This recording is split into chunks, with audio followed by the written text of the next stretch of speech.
As we saw in the last video, internet marketing is for everyone and can apply to many different types of businesses. For the purposes of these videos, though, we're going to broadly categorize viewers into two groups.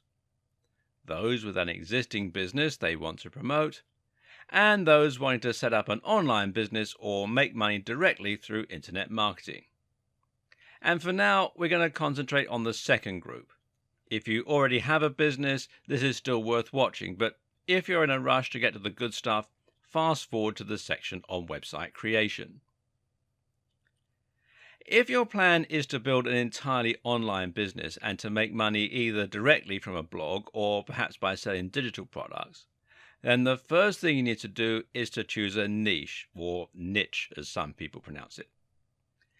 The term niche in this context essentially refers to a subject matter, an industry, and an audience.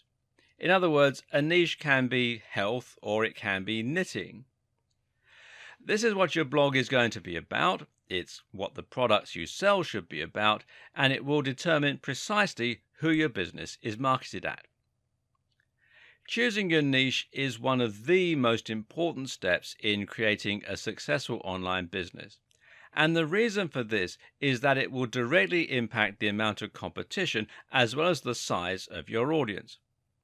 So if your subject is health, then you're going to be going up against millions of other websites, and this is going to make your life very difficult indeed.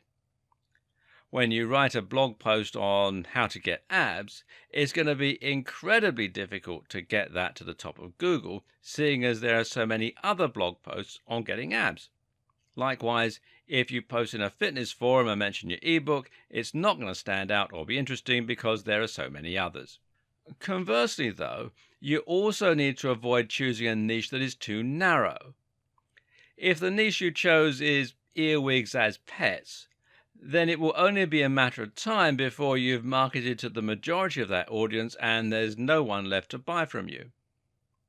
Another important consideration when choosing a niche is what you can offer the audience and how much they are likely to spend. When creating a product, it's always useful to think in terms of the value proposition. Now, this basically refers to what your product is offering to the buyer and what gives it its value, which should be much greater than the face value. When you sell an ebook on getting fit, for example, the value proposition comes from the fact that your buyer will hopefully be much fitter after reading your book and applying the knowledge that they learn. So you're not really selling a book at all, but rather a sexy toned body. You're selling confidence, you're selling energy first thing in the morning, and you're selling physical attractiveness to the opposite sex. And people are willing to pay for a lot of things, meaning that you can afford to charge more for your ebook. On the other hand, if you have a book on cats, then you can only charge people for learning a bit more about their pets, which isn't something people are willing to pay as much for. It's also important to have a very clear target audience in mind. Draw up a buyer persona and think about the exact kind of person who will be interested in your product. Do they have enough disposable income? And do you know where you can reach them in order to market your product? If all that sounds a bit confusing, then the best way to pick a niche is often to find a very big and popular niche with a strong value proposition, and we're talking things like fitness, finance, business, dating, and so on.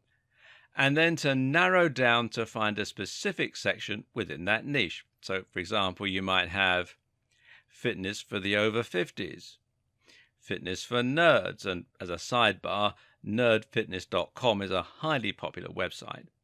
You could have fitness for X condition, whatever you want to put in. Fitness for martial artists, online businesses for students, making money online for stay-at-home mums. The list just goes on.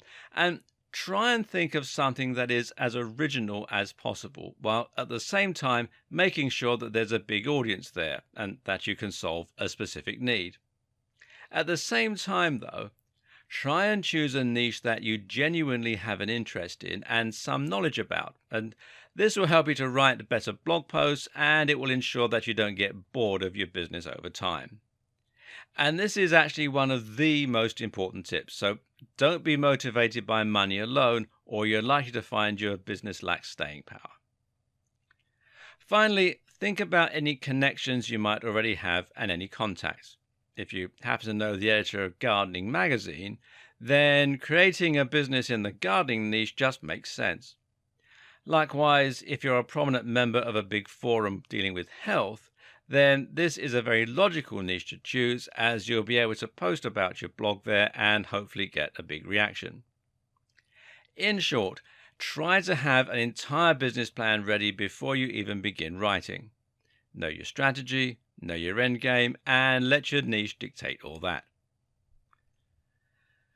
The next thing you need to do is to create a stunning website. Now, this is highly important, as your website is what's going to create the first impressions for your visitors and give them the confidence to buy from you. Now, this makes all the difference. Think about your own experience, whether you're looking online for a place to eat, for a specific product to buy, or a blog to read. If the website is well designed, then the chances are that you'll feel comfortable there. If the font is large and crisp, then it will be pleasant for people to read. If the logo is well designed and high definition, then it will create trust for your brand.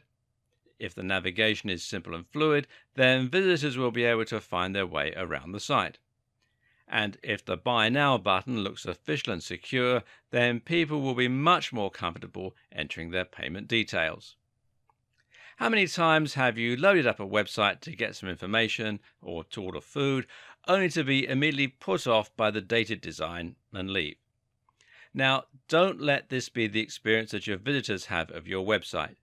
Make sure that it looks clean and professional, and don't accept anything that is less impressive than the very top players in your niche. If you want to be taken seriously, then that is what it takes. So, how do you go about creating such a website? Well, the good news is that these days it's very easy with WordPress. WordPress is, of course, a content management system and site building tool. You install it on your server, and this is usually available through the tools provided by your hosting provider, or you can download the files from here at wordpress.org. Be sure to come to wordpress.org, not wordpress.com. Wordpress.com is where they host the site for you. And then you'll be able to log into a backend and choose a theme and layout while adding posts and features easily. And WordPress is by far the most popular tool today for building websites, and it powers many of the biggest brands on the net. For example, some of the BBC websites run on WordPress, as do the blogs that Forbes magazine hosts, and Wired also is run by WordPress. And it's free, and it has a huge number of different features. It has support from a massive online community and nearly endless customizability. In other words, there really is no reason not to use WordPress. It's a tried and tested commodity, and it makes things quicker and faster for you while still resulting in a highly professional looking end product. Now, once you've installed WordPress, you should then look into adding a professional looking theme. Now, thankfully, these can also be added very simply by looking at the themes available through WordPress itself, or by buying them from various theme stores. And a good one is themeforest.net. And you can see here they've got, at the time of making this video, 31,056 website templates and themes. And as you can see here, prices start at around $2, so it's well worth a visit.